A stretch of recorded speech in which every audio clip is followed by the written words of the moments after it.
Good morning and welcome to the Up Morning FM show. Today in the studio you've got me, Freddie, and I'm joined by Joe and Brendan. Morning guys. Morning. Hi, Freddie. And how are you today, Brendan? Yeah, good. Had a cup of tea, slice of toast, and I'm ready to go. Cooking with gas. And what about you, Josephina? I'm alright, Tom. Missed out on the bacon today. Traffic was a nightmare. It's raining a bit, and I could go on, but I won't. What a shame.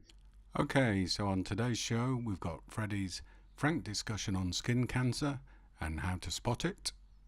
We've got Brendan talking about 94-year-old Henry Ruger and how he escaped Nazi-occupied Germany aged just 15. And we've also managed to get hold of Coronation Street's fabulous Anthony Cotton, and he's going to be talking about his relationship with the British forces. So stay with us. We've got a great show for you today. Freddie, as a friend, we all know that you've been through a tough time in the last few months.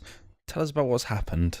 Yeah. Last summer I was diagnosed with skin cancer. Cheery. Yeah, cheery indeed. Luckily for me, I managed to adapt and overcome it. Good man. So yeah, come and have a listen to my story.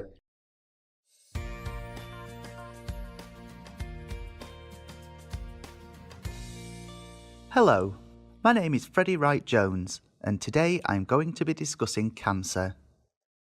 It was World Cancer Day on Sunday the 4th of February, so I thought it would be the ideal opportunity to discuss this difficult topic. Last August, I was diagnosed with skin cancer. It came as a bit of a shock, to be honest. I had a small mole on my right thigh that over the course of the year had gradually gotten bigger and darker.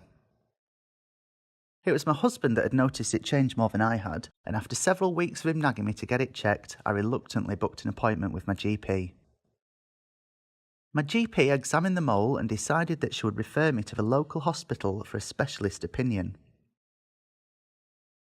We're lucky here in the UK in that if a referring GP suspects you may have cancer, you are to be seen by the specialist within 14 days. My appointment with the specialist was well within this time frame. On the day of the appointment, I saw the consultant dermatologist who measured my mole and recommended it to be removed. He then said they'd send it off for testing. It all sounded simple enough. I was then taken down to see a surgeon who removed the mole straight away with the use of local anaesthetic. I was to keep my stitches in for 10 days and await my results. At this point, I was fairly confident that it was simply a mole and not cancerous.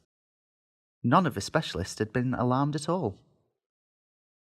About a month later, I received a phone call asking me to come back to hospital and have a meeting with the oncologist. It was at this point I realised something was wrong. The following day, the news was broken to me that I had skin cancer, a melanoma to be precise. I don't recall any other part of the conversation that I had with the doctor. Time seemed to slow down and all I could hear was the words cancer. Later that day, I broke down crying when I told my husband of my diagnosis. After I'd managed to calm myself down, we both researched exactly what my recovery would entail. I got in touch with my designated Macmillan nurse and asked her all the questions I didn't ask the doctor. Would it spread? Will I recover? What is the treatment? She kindly and carefully went through my treatment plan with me, which did put my mind at rest. I would need a biopsy of my lymph nodes to see if it had spread, and I was told that I needed another operation to remove more of my tissue to ensure the cancer doesn't return. This all seemed pretty daunting, but I was determined that I was going to be okay.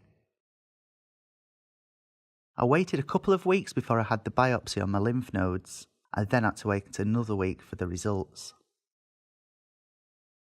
Waiting at the hospital seemed to take forever, and when I got called in, I was convinced I was going to receive more bad news.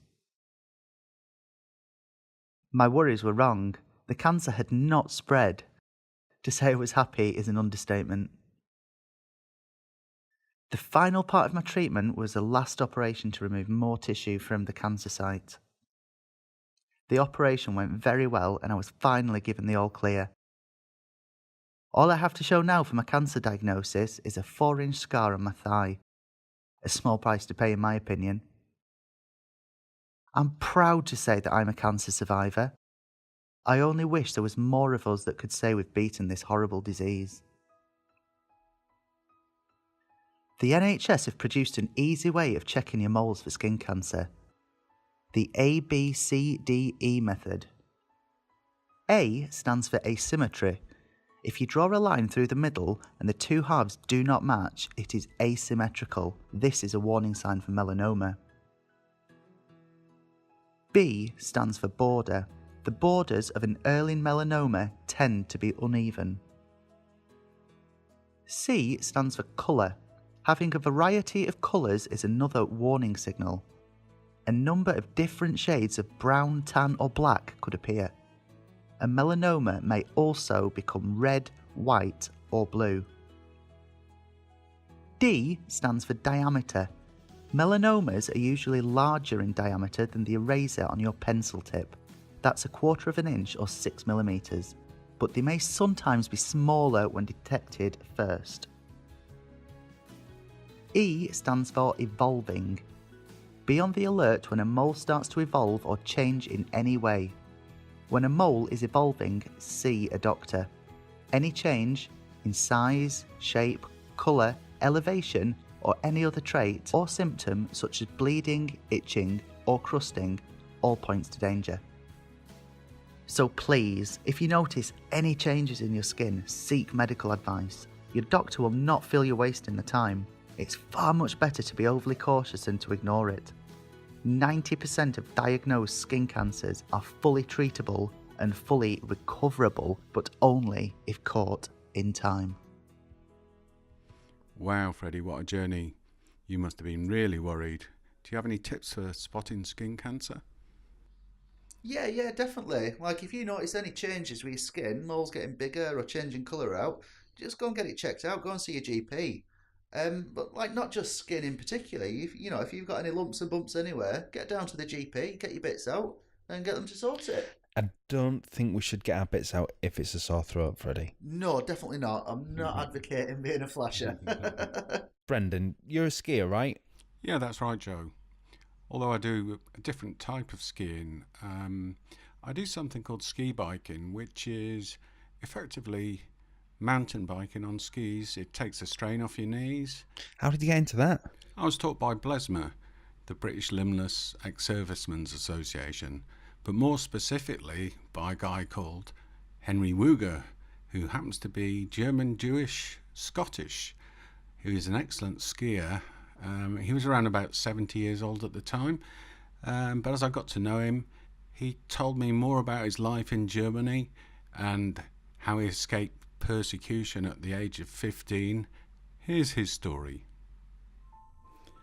9th of November 1938. Dramatic events in Germany, Henry Wooger remembers.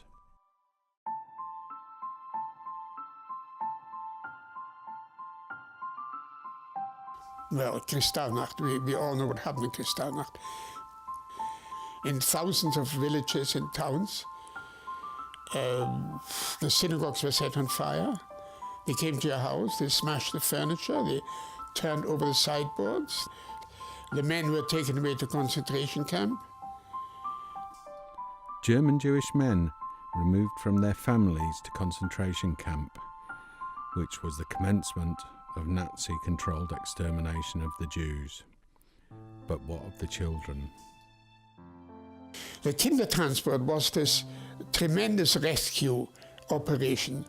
This powerful Jewish committee and others, the Church of Scotland, the Red Cross, collected money and they went to the government and they said, could we at least save the children? Now, the Home Secretary of the time was Sir Samuel Hoare. And Sir Samuel Hoare answered to this committee, if you have gathered the money, we, the government, will not put any obstacle in your way. Within 3 weeks, this bill went through Parliament. And the train started to roll, and these 9,000 odd children were saved. Leaving his family as a child must have been difficult for Henry, but what was the reality of the departure? The horror was to be taken to the train station say goodbye to your parents. Would you ever see them again? Okay, I was 15 and a half. In the train, I was surrounded by 7, 8-year-old boys and girls who had never been away from their mum and dad before. I mean, the crying, can you imagine the trauma? The children crossed the channel to arrive at Liverpool Street Station, thankful to be alive, and were met by their guarantors. We were here, we were alive. So it was a bit of a cattle market. People did come and pick children. So siblings got separated.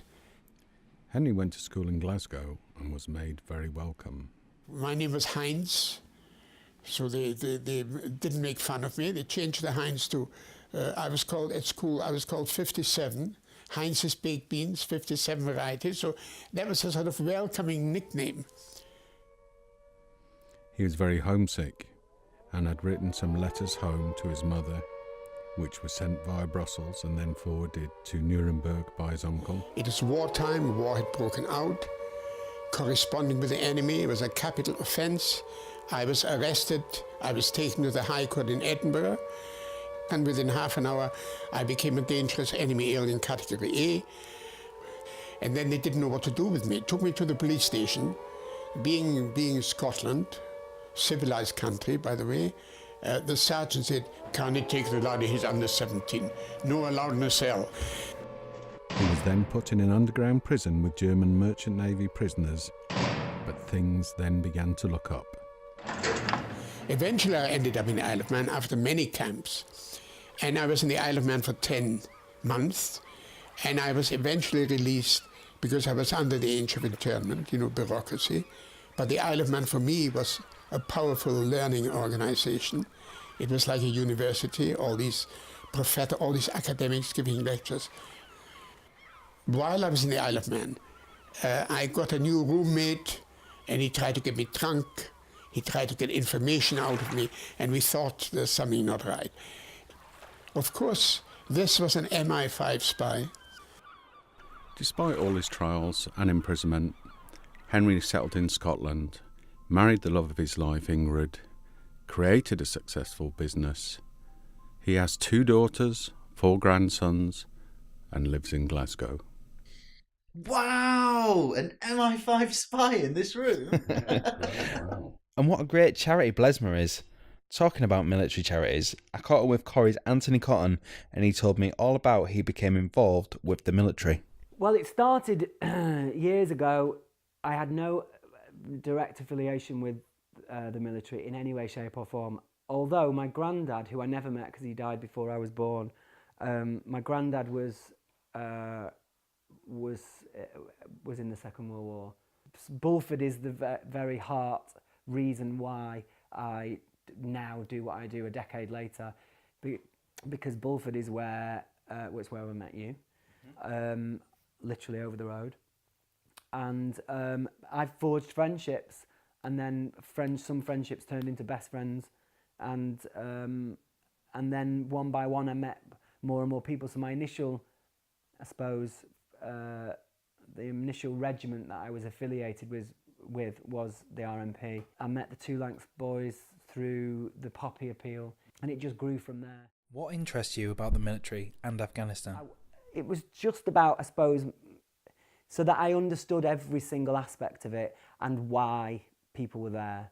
For me, that's a whole other conversation about politics, but I wanted to know the reasons why and to try and fathom some sense out of why my friends were being sent there. I find it fascinating. I find it fascinating how people from different walks of life end up in the same place. An army is an army.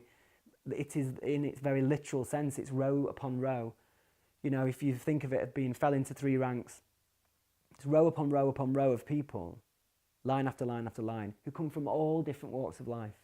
You've got people that come from broken homes, people come from very well-to-do, privately educated boarding school, and everybody in between.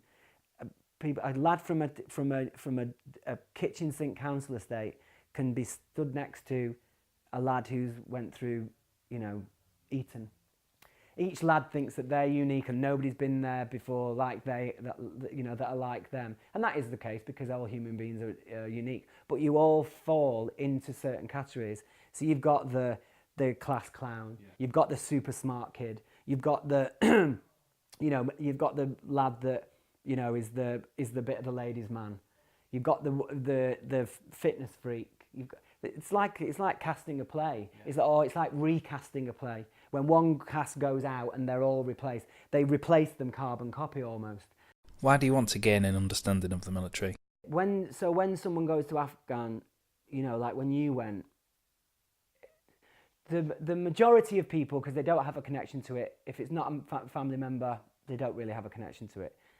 So when lads were going over to Afghan, and indeed when you went, for me it wasn't enough to just say, oh, that's it, they've gone on a Hercules or on a Voyager, whatever, they've gone and that's it, and in 6 months' time I'll hear from them and I might send them a box. That wasn't enough for me. I wanted to know what vehicles, I wanted to know I wanted to know about how many people flew a Chinook, I wanted to know who is the loadie on the back of the plane, why is that sometimes the RAF but sometimes the army, why is that, where do these things merge and cross and meet and all that, and what's the weapon system, what is an SA-80, what can you attach to it, what about the helmet, how safe, I wanted to know everything about it.